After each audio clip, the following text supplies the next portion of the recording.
Something that I have had to learn to deal with in my life is when you know that you are not in a place where you are negative, where you are coming from a hateful place, but the people around you are, or the people who you're dealing with are, you have to learn how to not allow that to shift the way that you view yourself. Constantly explaining yourself to people who are committed to misunderstanding you is how you stay down.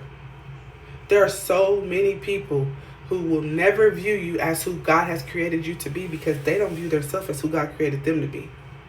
People who don't read the Bible, people who aren't in touch with God, are never going to accept you for who you are.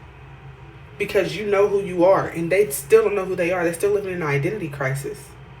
A drug addict, or abusive, or just always negative. Can't keep a job. Whatever it is that somebody is going through, when they are living in that negative reality, and you remove yourself from that type of environment, they're going to view you like you think that you're better. Not because you said that you thought you were better, because you don't. You know that you're only doing better because of God. They feel like you think you're better because they look at you and think that you're better. When in all actuality, they could be doing the same thing that you're doing if they just surrendered. You got to stop letting people make you feel like you did something wrong for living in the truth that God has created for you.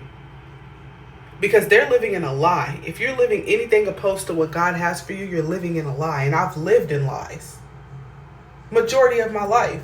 But the fact that I've allowed God to change me, I'm not going to let you make me feel like I'm anything that I know that I'm not. And that's what I instill in my children.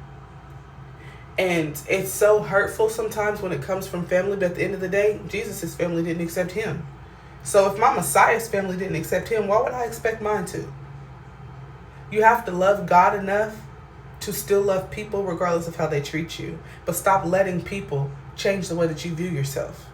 And I had to learn that, and I teach my kids that. And it don't matter what my kids are going through, that's what I'm going to instill in them. Don't let other people tell you what your identity is. Read that Bible and find out what your identity is. And be around people who are like-minded, who going to love you to life. Stop being around people that love you to death. We living over here. God bless y'all. Have a good day.